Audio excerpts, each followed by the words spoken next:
ठीक है। Hello hello students, आज हम नेक्स्ट टॉपिक के न्यूमेरिकल्स करेंगे। Electric potential and capacitance. ये मोस्टली एनसीईआरटी के न्यूमेरिकल्स है जो भी मैं आपको करवा रहा हूँ। ठीक है, तो देखिए, two charges 5 × 10⁻8 coulomb and -3 × 10⁻8 coulomb are located 16 centimetre apart. दोनों एक दूसरे 16 सेंटीमीटर दूरी पर है। At what point on the line joining the two charges is the electric potential zero. दो चार्जेस अगर एक पॉइंट के ऊपर है, तो एक लाइन के ऊपर है, तो कौन से पॉइंट पे जो इलेक्ट्रिक पोटेंशियल है वो जीरो होगा। हमें पॉइंट निकालना है, बीच में सेंटर में भी हो सकता है, आगे पीछे भी हो सकता है। तो take the potential at infinity to be zero. Infinity पे हम पोटेंशियल मान के चल रहे हैं जीरो है। तो मतलब कहने का मतलब है कि पोटेंशियल ही जीरो है। तो चार्ज में दिया हुआ है Q1 5 × 10⁻8 कूलम, Q2 दिया हुआ हमें -3 × 10⁻8 coulomb. Let the potential be zero at a distance x centimeter from the charge Q1। तो टोटल डिस्टेंस 16 है, तो एक x ले लेंगे तो दूसरा 16 - x हो जाएगा। टोटल 16 डिस्टेंस है दो चार्जेस के बीच में। अगर एक पॉइंट हम x ले लेते हैं तो बाकी जो बचा वो कितना बचा, 16 - x बचा। 16 में से x को माइनस कर देंगे। पोटेंशियल का फार्मूला होता है, दोनों पोटेंशियल का दोनों चार्जेस को सम करेंगे हम। ठीक है, दोनों चार्जेस करके जो पोटेंशियल होगा V = Q1/4πε0 + Q2/4πε0। ये पोटेंशियल के फार्मूले हैं। दो चार्जेस का, दोनों चार्जेस का जो पोटेंशियल है उसका हम सम करेंगे, तो एक पॉइंट के ऊपर पोटेंशियल आ जाएगा। और वो हमें जो उन्होंने एक पॉइंट के ऊपर पोटेंशियल दिया है वो जीरो दिया है। कितना दिया? जीरो दिया। तो हम कैसे करेंगे? जो इसमें से कॉमन आ रहा है वो कॉमन निकाल लीजिए। क्या कॉमन आ रहा है? 1/4πε0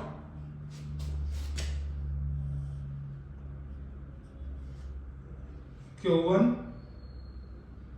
डिस्टेंस हमने लिखा नहीं है, R1 लिखिए और यहाँ पे R2 लिखिए। R1 and R2। ठीक है, तो Q1/R1 प्लस Q2/R2।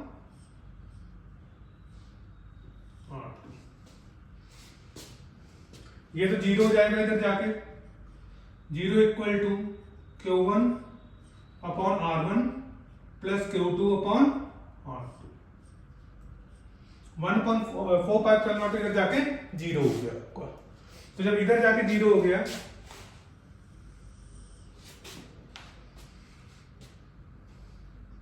तो Q1/R1 इक्वल टू, इसको पॉजिटिव मान लो, इसको हम दूसरी साइड लेके आ रहे हैं, -Q2/R2।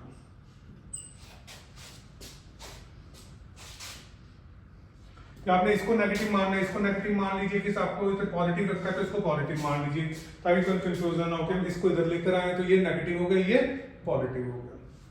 तो वैल्यूज पुट कीजिए। -5 × 10⁻8। R1 की वैल्यू क्या आपके पास?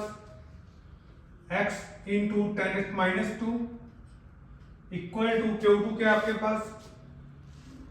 -3 × 10⁻8। R2 क्या आपके पास? 16 - x × 10⁻2।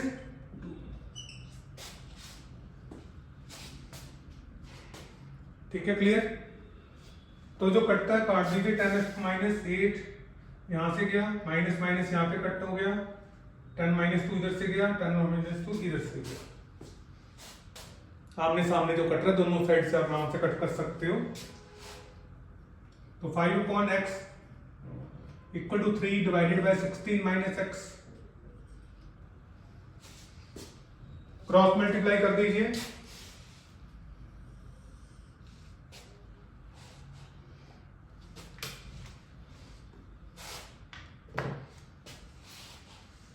Five 16 - x equal to 3x।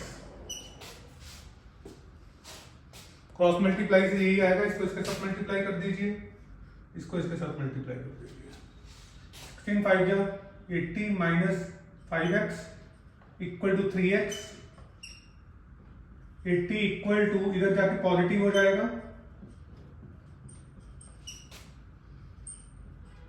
8x x equal to 80/8 equal to 10। तो यहां पे हमारे पास 10 मीटर इसका आंसर आ गया। मतलब 10 मीटर पे वो पॉइंट है Q1 से जहां पे पोटेंशियल क्या होगा, 0 होगा। ठीक है, समझ आ रहा है आपको? लाइक कीजिए, सब्सक्राइब कीजिए और शेयर कीजिए, कमेंट कीजिए कोई। ठीक है, नेक्स्ट क्वेश्चन देखिए, मैंने काफी हद तक बोर्ड पे कर दिया है।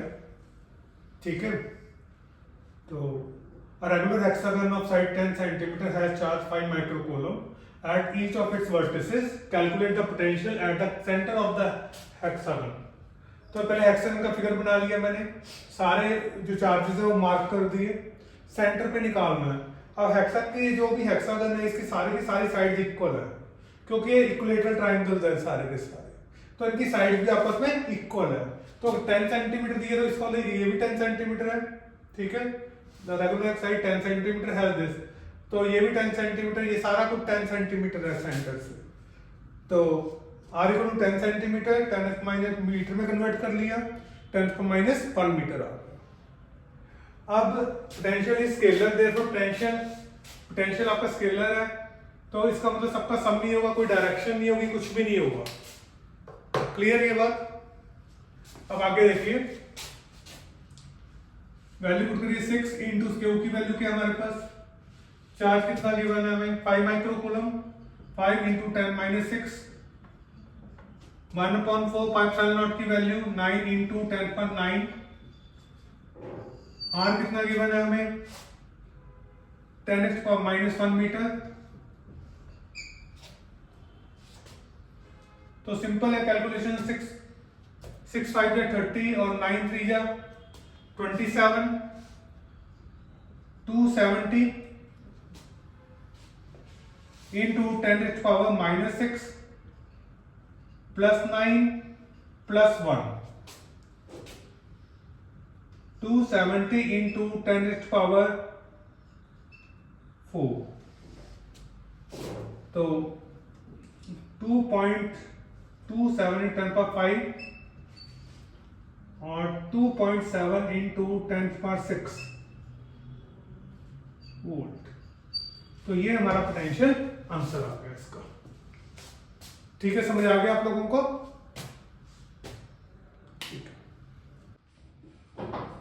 नेक्स्ट क्वेश्चन देखिए, spherical conductor of radius 12 centimetre, r आपको 12 सेंटीमीटर दिया है, इसका 12 इंटू 10⁻² मीटर कन्वर्ट कर लीजिए मीटर में। चार्ज आपको दिया है -7 कूलम। इनसाइड जाइए, इंपॉर्टेंट क्वेश्चन है एक तरह से, इंपॉर्टेंट कह लीजिए इसको। ए पार्ट, 3 पार्ट है ना इसके। Inside the sphere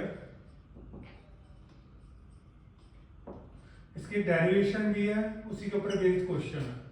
inside the sphere electric field equal to 0। Inside sphere electric field 0 होती है। ठीक है, स्फीयर के इनसाइड इलेक्ट्रिक फील्ड क्या होती है, 0 होती है। B part, just outside the sphere,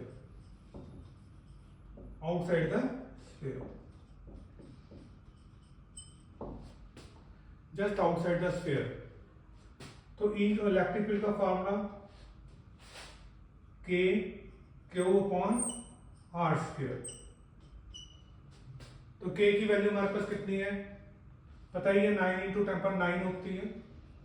charge में कितना गिवन है, 1.6 इंटू 10⁻7। रेडियस कितना गिवन है, 12 इंटू 10⁻²। तो ये आपका अगर हम सॉल्व करते हैं तो हमारा आंसर आ जाएगा 10⁵ न्यूटन पर कूलम। सॉल्व हो जाएगा आराम से। सी पार्ट देखिए, at a point 18 centimeter at a point 18 centimeter from the center of sphere. From the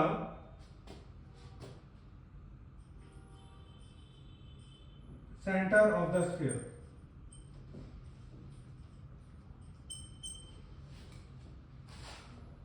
तो यहाँ पे r आपका 18 इंटू 10⁻2 मीटर हो जाएगा। r ही चेंज होगा, बाकी सब तो सेम है। तो यहाँ पे हमारी इलेक्ट्रिक फील्ड क्या आ जाएगी?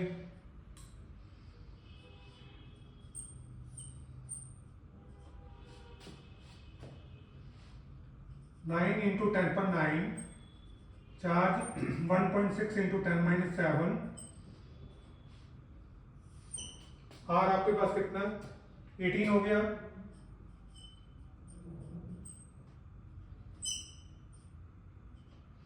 यहां पे आपका आंसर कितना हो गया?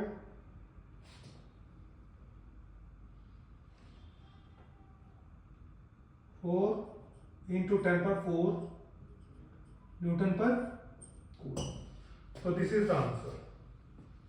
तो तीनों पार्ट आपको समझ आ गए होंगे। ठीक है, वीडियो को लाइक कीजिए, शेयर कीजिए और सब्सक्राइब कीजिए। बाकी मैं अगले लेक्चर में ये आपको न्यूमेरिकल्स करवाऊंगा। ठीक है, खत्म।